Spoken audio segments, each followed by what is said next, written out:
杨开，你入门3年，147场挑战无一获胜，此次引名相搏，境界却毫无提升，你图什么？切，软柿子，随便你。废物，还是早点逐出师门为好。不屈之关，永不言败。偏要演一场给你们看。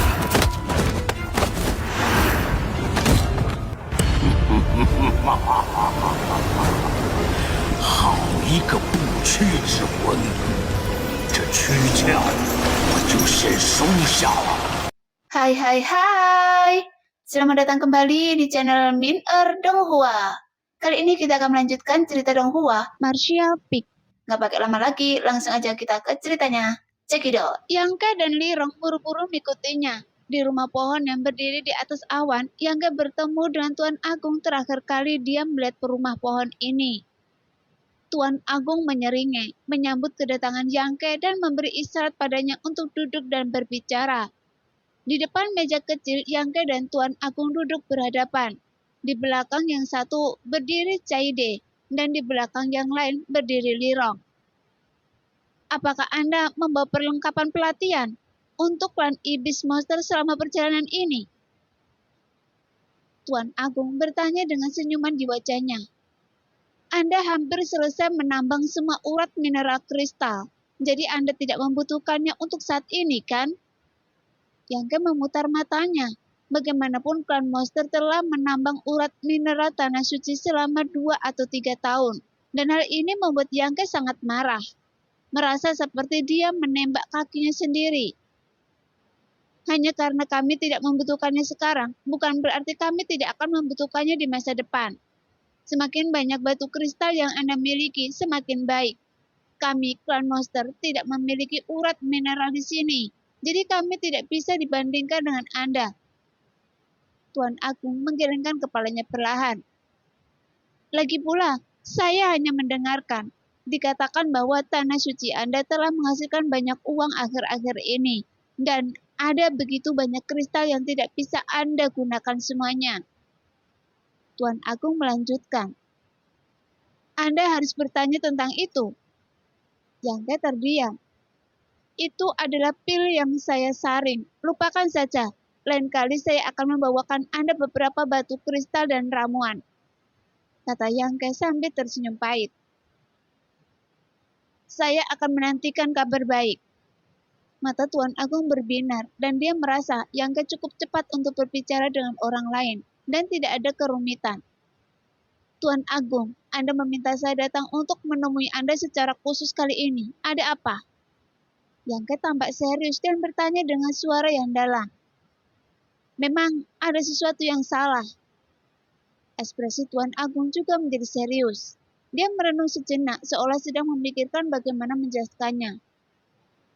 Terowongan kosong. Benar itu, wajah Yangke menjadi gelap. Tuan Agung, Anda bercanda dengan saya? Sudut mulutnya bergerak-gerak dan dia berkata sambil tersenyum. Maaf, tetapi pernahkah Anda melihatnya dengan mata kepala Anda sendiri? Yangke sedikit mengangguk. Meskipun dia tidak tahu seperti apa orang lain, Yangke selalu merasa telah melihat banyak terowongan kosong. Itu mudah untuk dijelaskan. Tuan Agung mengangguk dan melanjutkan. Beberapa waktu yang lalu, sesuatu yang aneh terjadi di hutan laut binatang kami, dan itu terkait dengan terowongan kosong. 3 atau 5 hari dari rumah Lemo, pintu masuk ke terowongan kosong yang sangat tidak stabil tiba-tiba muncul. Omong-omong, saya juga telah melihat terowongan kosong ketika saya masih muda dan bepergian keluar. Saya bahkan masuk dan keluar dari dunia misterius kecil. Tapi terowongan kosong yang muncul di hutan lautan binatang sangat berbeda dari yang saya lihat sebelumnya. Mengapa berbeda? Yangke bertanya. Ini sangat besar dan memberikan perasaan yang sangat aneh kepada orang-orang. Tuan Agung memandang dengan serius dan berkata, penampakannya tampaknya telah mengubah atmosfer seluruh hutan lautan binatang. Ketika saya datang, saya juga menyadari ada yang aneh, tapi saya tidak tahu kenapa. Kata Yangke dengan nada serius. Itu karena terowongan kosong. Tuan Agung mengangguk. Omong-omong, pintu masuk ke terowongan kosong umumnya sangat tersembunyi dan itu jarang ditemukan oleh orang. Sekalipun dibuka oleh orang lain, itu tidak bisa dilewati dengan sendirinya karena sangat tidak stabil, bahkan tidak pernah menunjukkan tanda-tanda penutupan. Jadi itu sungguh aneh. Setelah terowongan kosong muncul, kami menyelidikinya bersama. Sapi dewa pembelah bumi? Yangke berseru dengan ekspresi aneh. Apa? Anda kenal dia? Tanya Tuan Agung dengan curiga. Yangke menggelengkan kepalanya. Saya tidak mengenalnya, tapi saya telah mempelajari seni bela diri yang ada hubungannya dengan dia. Dengan dorongan biasa, skill jiwa binatang yang sudah lama tidak digunakan dilepaskan. Diiringi auman harimau dan lengkingan sapi. Tiba-tiba muncul cetakan harimau dan sapi yang megah. Diselimuti cahaya keemasan. Tiba-tiba cuaca menjadi sangat panas di dalam rumah pohon. Kedua jiwa binatang itu sepenuhnya terkondensasi dari esensi murni. Mereka tampaknya memiliki kecerdasan yang tinggi dan mata mereka terlihat jelas dan hidup saat mereka bergerak. Melihat itu, Tuan Guru Agung terkejut dan melambaikan tangannya dengan cepat. Atur kekuatan untuk menutupi rumah pohon agar pohon kuno tidak terbakar. Harimau putih yang mengguncang langit, sapi suci yang menghancurkan bumi. Seru Cade, memandang Yangke dengan bodoh bersama dengan Tuan Agung. Keterampilan jiwa binatang yang telah dipraktekkan sejak lama. Yangke menjelaskan, ini bukan keterampilan jiwa binatang yang sederhana, ini adalah jiwa yang nyata. Tuan Agung berkata sambil berpikir. Pernahkah Anda melihat sisa-sisa kedua monster ini? Ya, sepertinya mereka telah melakukan pertempuran hebat dan akhirnya mati bersama, hanya menyisakan ramuan dalam mereka sendiri. Saya menyerap ramuan dalam. Ketika saya melihat adegan pertempuran mereka, saya memahami keterampilan bela diri ini. Itu benar. Tuan Agung mengangguk dan menghela nafas. Keterampilan jiwa binatang tidak pernah sekuat ini. Setelah kematian binatang iblis yang kuat, tapi keinginannya tetap ada dan memadat ke dalam esensinya, yang akhirnya diperoleh manusia. Tampaknya dua sisa yang Anda lihat adalah pendahulu dari klan monster saya.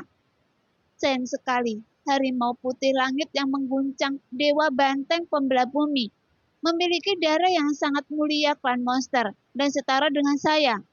Namun, semakin mulia darahnya, semakin jarang jumlahnya. Klan macan putih tampaknya telah dimusnahkan, dan dia adalah satu-satunya yang tersisa di klan Luniu di sini. Setelah mendengarkan narasi Tuan Agung, Yangke memahami kelangkaan keterampilan jiwa binatang ini, karena dia belum pernah menggunakannya sebelumnya. Dan baru pada saat inilah dia menemukan bahwa keterampilan jiwa binatang ini mengikuti kekuatannya tumbuh, dan dia menjadi lebih mematikan. Jangan sebutkan ini, mari kita langsung ke bisnis.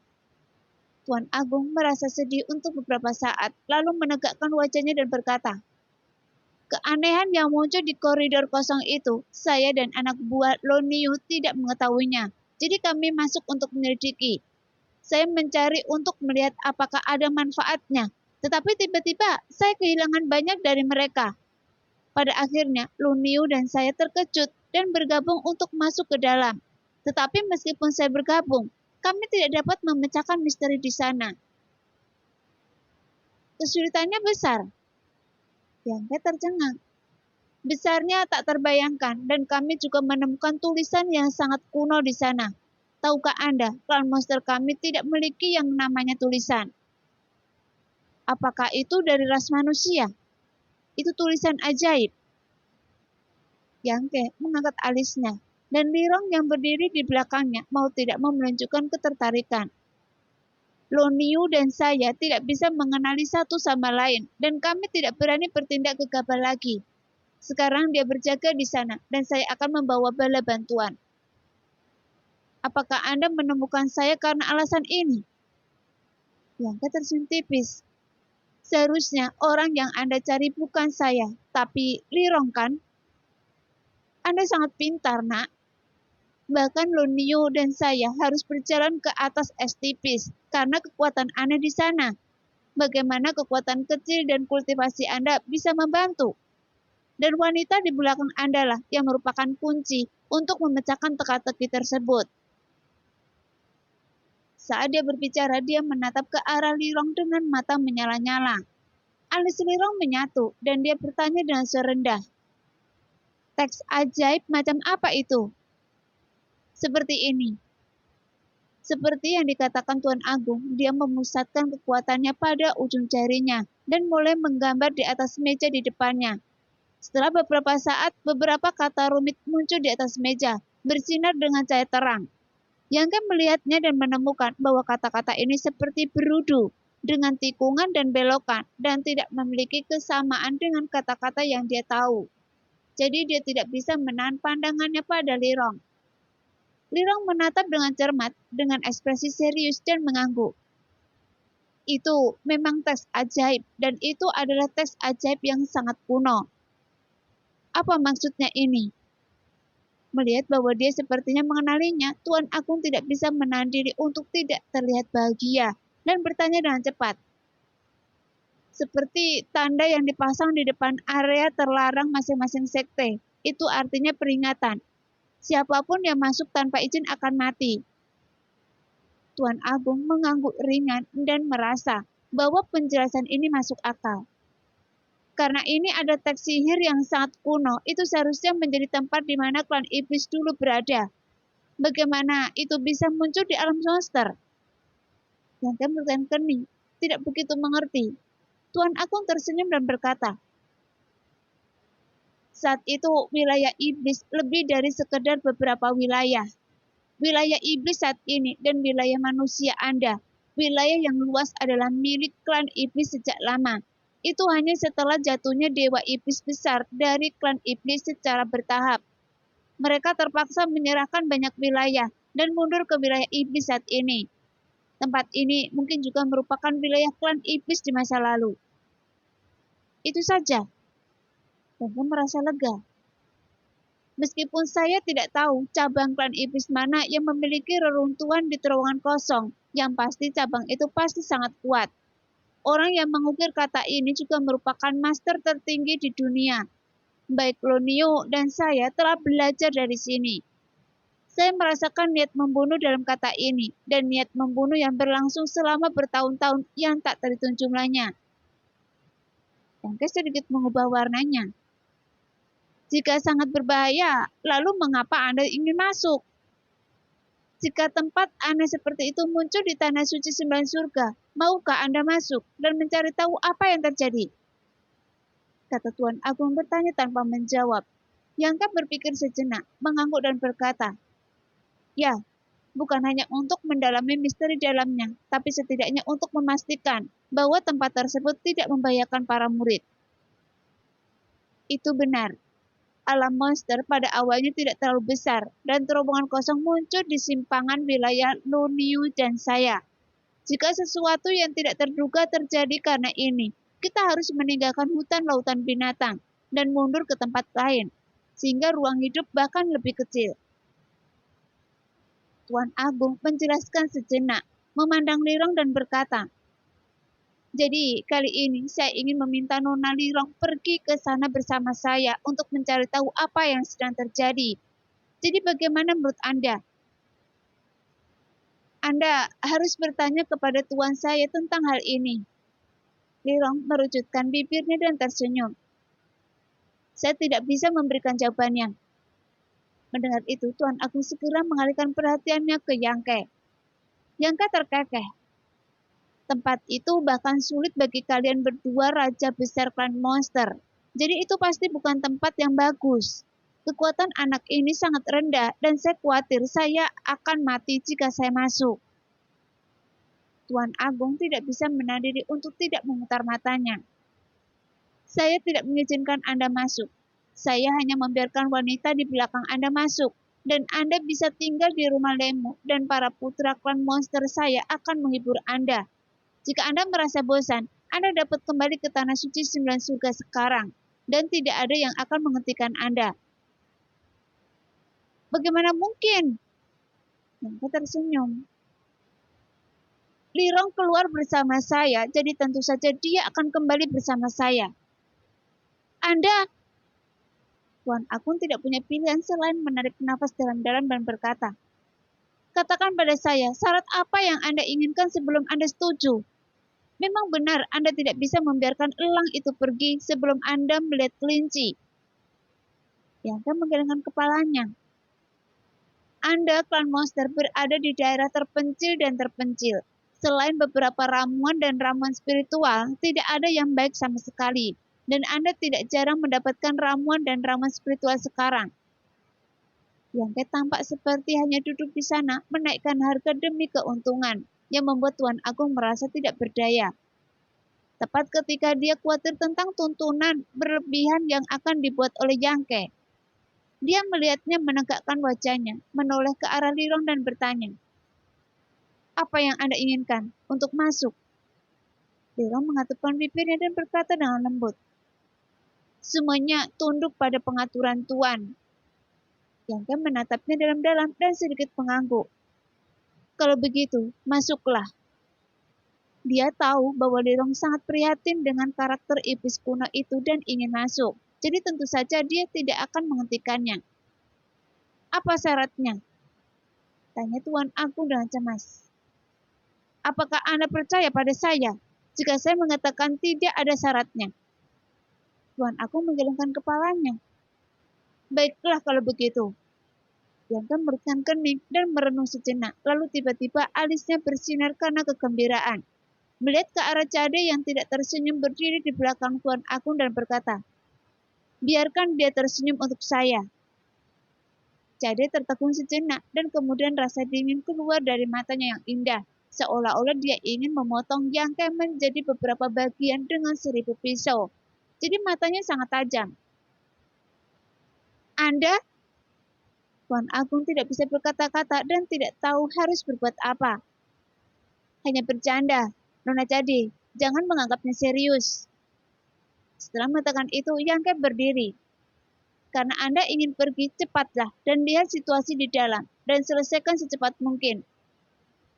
Melihat bahwa dia benar-benar tidak berniat mengajukan tuntutan lebih lanjut, Tuan Agung tampak sedikit terkejut dan mau tidak mau melihat ke arah Yangke sedikit lebih tinggi. Kalau begitu, ayo pergi. Tuan Agung juga berdiri, melepaskan energi monster untuk membungkus Yangke dan membawanya terbang keluar. Lirong buru-buru mengikutinya, sementara Cade berdiri di sana dan menatap punggung Yangke dengan dingin. Dan setelahnya beberapa saat dia mengikutinya. Nak, jangan menggoda Cade lain kali, atau dia akan berselisih dengan Anda. Bisik Tuan Agung sambil terbang. Yangke gemetar dan mengangguk dengan sungguh-sungguh. Tidak, saya merasakan niat membunuh mendekat dari belakang. Anda pantas mendapatkannya. Tuan Agung tampak sombong dan menghela nafas. Kadang-kadang, bahkan saya tidak dapat melakukan apapun padanya. Dalam ingatan saya, sepertinya saya belum pernah melihatnya tersenyum. Anda benar-benar tahan terhadap gunung es ini. Yangke berkata sambil tersenyum.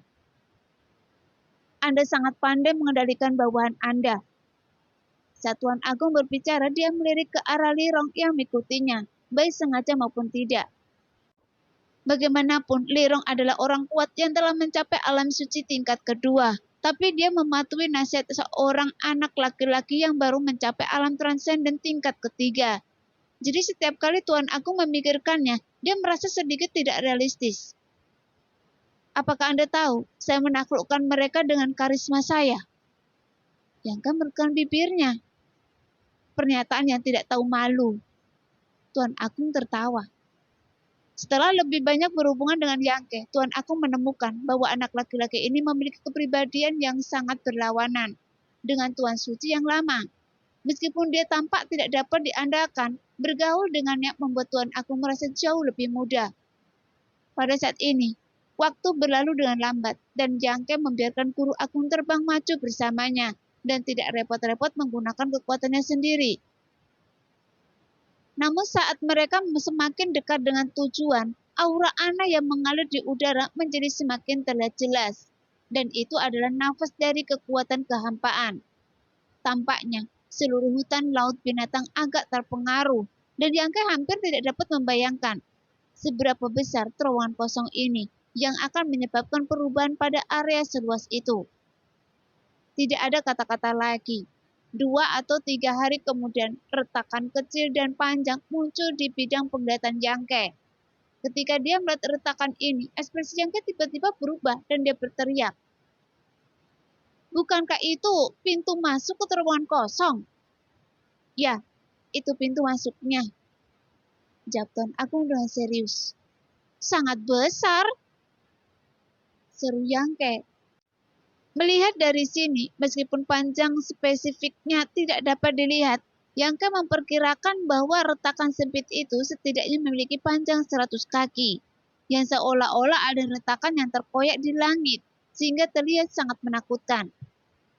Selain itu, retakan tersebut sangat tidak stabil, dengan gelombang kekuatan kehampaan yang meresahkan, yang memancar darinya.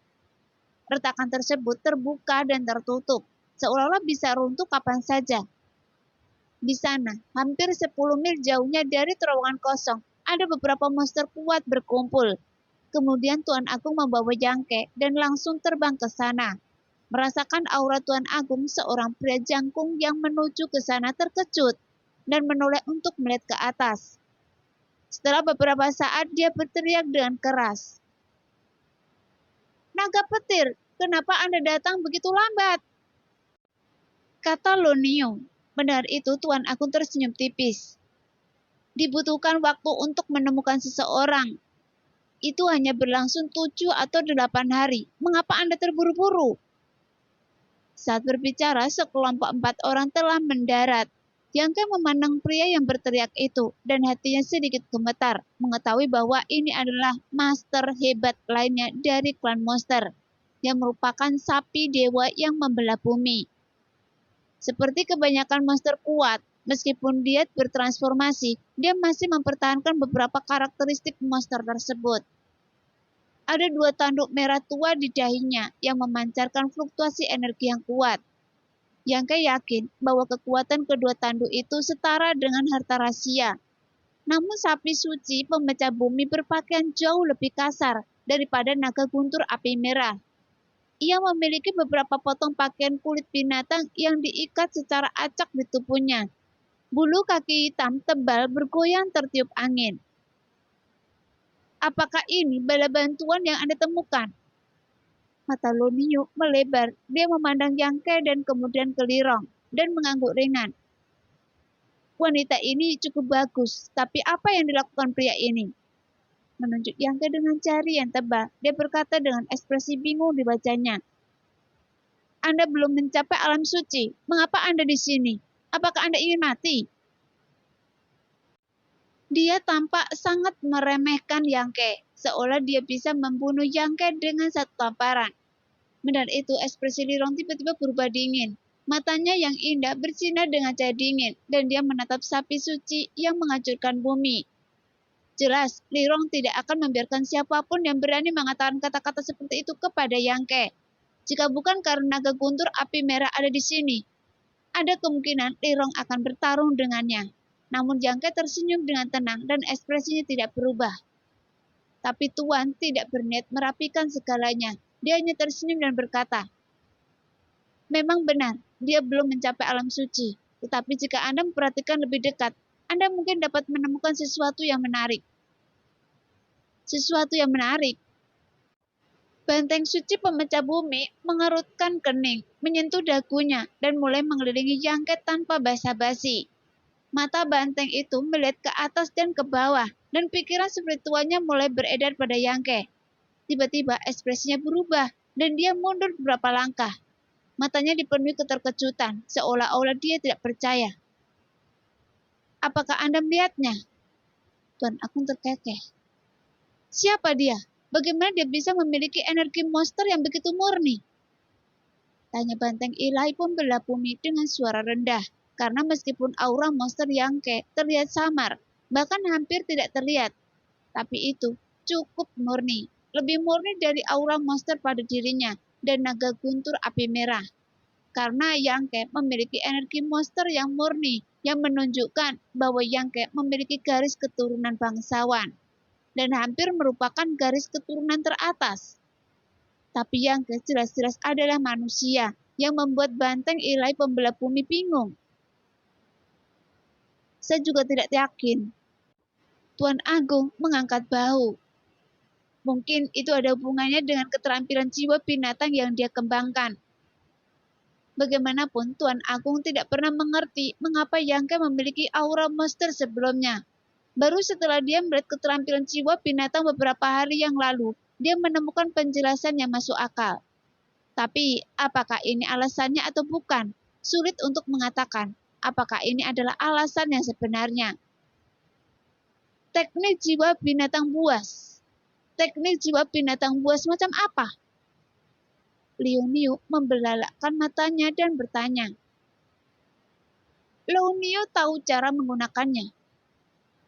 Dia tampak seperti dia tidak menganggap dirinya sebagai orang luar dan kepribadiannya tampak sangat berpikiran terbuka.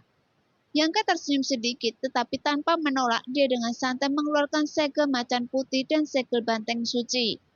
Setelah melihat harimau putih dan banteng suci yang agung dan hidup, mata klan monster melebar dalam sekejap, dan dia sangat bersemangat.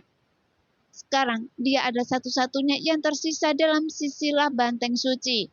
Dia merasakan aura leluhurnya dari keterampilan jiwa binatang Yangke, dan dia secara alami sangat bersemangat. Kemudian, dia memeluk bahu Yangke, menampar punggung Yangke dengan keras seperti kipas katil, dan berkata dengan penuh kasih sayang, "Anak kecil, datanglah ke wilayah saya suatu hari nanti, dan kita harus dekat dan akrab." Saat ini, Yangke hampir muntah darah setelah ditamparnya. Kemudian Tuan Agung tersenyum dan berkata,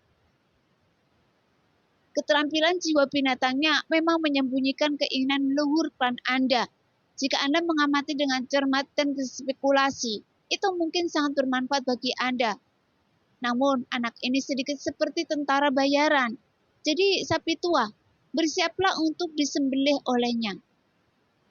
Mendengar itu, wajah banteng suci pembelah bumi menjadi gelap.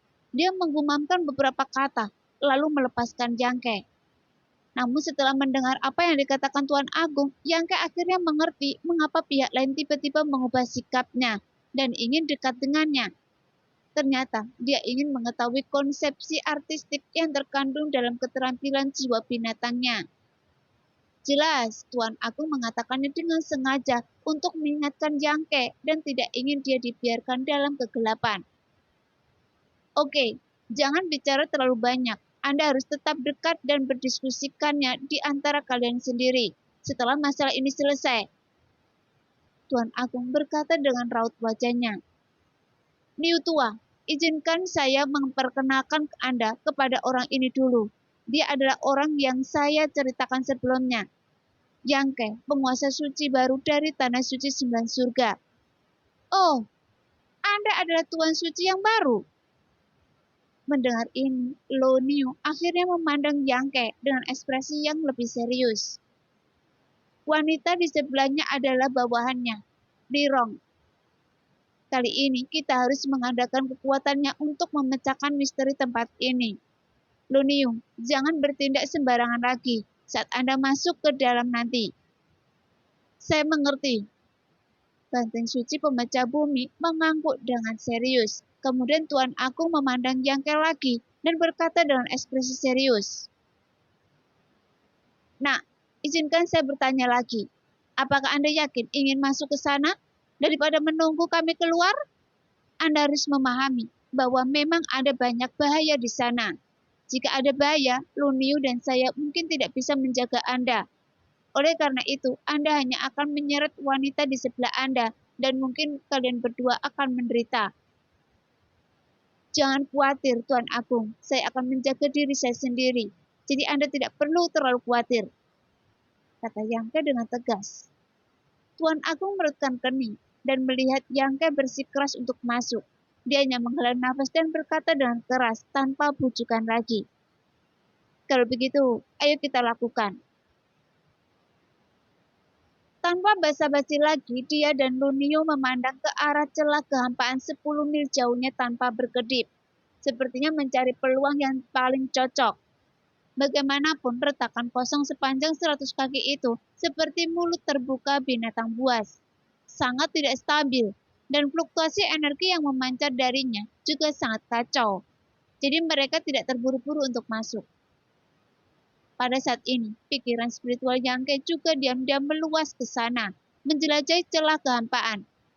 Tapi, berbeda dengan dua master klan monster besar, dia memiliki pemahaman mendalam tentang misteri celah ruang, dan dia mampu merobek ruang dan menghabiskan waktu lama dalam turbulensi kehampaan. Segera Yangke terkejut saat menemukan tampaknya ada jejak turbulensi di balik celah kehampaan. Justru karena turbulensi inilah pintu masuk menjadi sangat tidak stabil.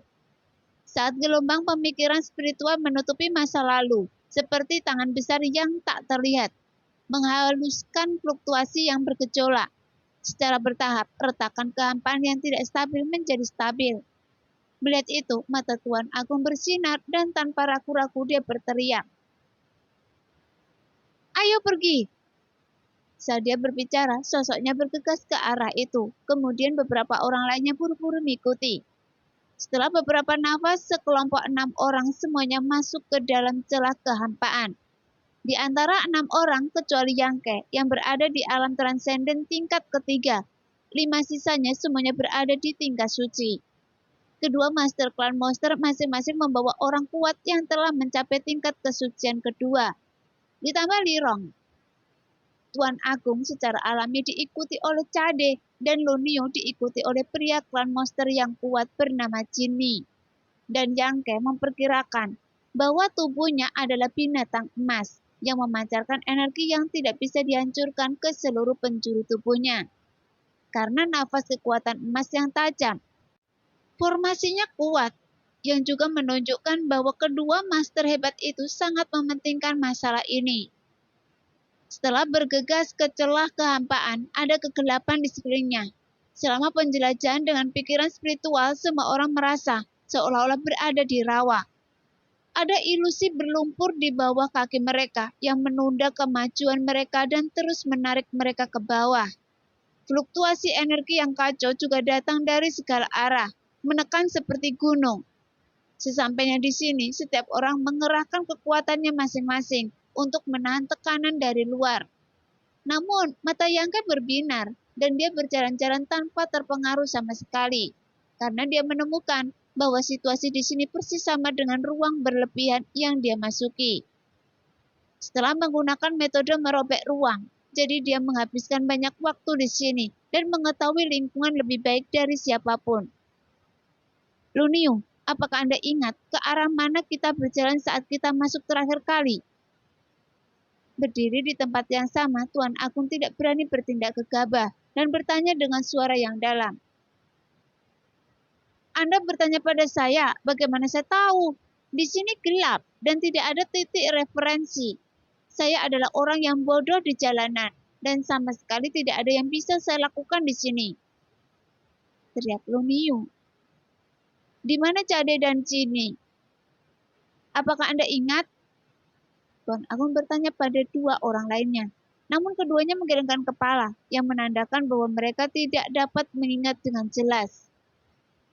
Ruang di sini sangat kacau, bahkan jika Anda mengingat arahnya saat itu, sekarang mungkin tidak tepat. Mendengar ini, hati Tuan Agung tenggelam. Terakhir kali dia masuk, dia melihat pintu masuk yang terang. Setelah masuk dari pintu masuk itu, dia tiba di tempat yang aneh. Jadi dia pikir kali ini akan sama. Tapi dia tidak menyangka akan seperti itu. Mereka menemui kesulitan segera setelah mereka masuki celah kehampaan. Sehingga ekspresi wajah Tuan Agung dan Lunio menjadi jelek. Mereka diam-diam merasa bahwa perjalanan ini pasti penuh bahaya dan tidak akan berjalan mulus. Ikuti saya. Yangke tiba-tiba melambai ke semua orang dan berlari ke satu arah tanpa penjelasan apapun. Lirong segera mengikutinya tanpa mengucapkan sepatah kata pun. Kemudian energi iblisnya sendiri masih menyelimuti Yangke untuk melindungi keselamatannya. Mendengar itu, 4 master klan monster tertegun sejenak, dan mereka semua berdiri di sana, tidak tahu apakah mereka harus mempercayai Yang Ke atau tidak. Apa yang harus saya lakukan? Lu Niu melihat ke arah Tuan Agung dan bertanya. Andalah yang menemukannya. Apakah Anda ingin saya mengucapkan sepatah kata pun? Lagi pula, mungkin sudah terlambat untuk kembali sekarang. Mendengar itu, ekspresi Tuan Agung sulit dan ragu-ragu, tidak mampu mengambil keputusan dengan cepat. Bagaimanapun dia tidak tahu dari mana Yang Ke mendapatkan kepercayaan diri yang begitu besar. Jadi dia melihat ke arah itu dan bergegas. Ruang di sini memang sangat kacau seperti yang dikatakan Yang Ke. Jika mereka tidak dapat menemukan jalan keluar saat bergegas ke sana, mereka mungkin akan terjebak dalam celah ini selama sisa hidup mereka, dan tidak akan pernah menemukan jalan kembali. Katakan sesuatu! Lu Niu tidak sabar. Melihat Tuan Agung tetap diam, dia tidak bisa menahan diri untuk tidak mendesaknya. Ikuti! Tuan Agung mertakkan gigi. Anak itu tampaknya sangat percaya diri. Dia pasti menemukan sesuatu. Setelah mengatakan ini, dia dan Cade mengejar ke arah kiri Yang Ke. Lu Niu mengendus, ragu-ragu dan mengikuti sambil mengutuk. Sialan, jika saya mati kali ini, itu semua karena naga guntur bajingan itu. Yang Ke dan Lirong berjalan di depan dengan sengaja memperlambat kecepatan mereka, dan dalam waktu singkat, 2 klan Mo yang hebat dan orang-orang yang mereka bawa menyusul mereka. Nah, demikianlah cerita hari ini. Terima kasih yang sudah menonton video Min Earth sampai selesai. Sampai jumpa di video selanjutnya. Bye-bye.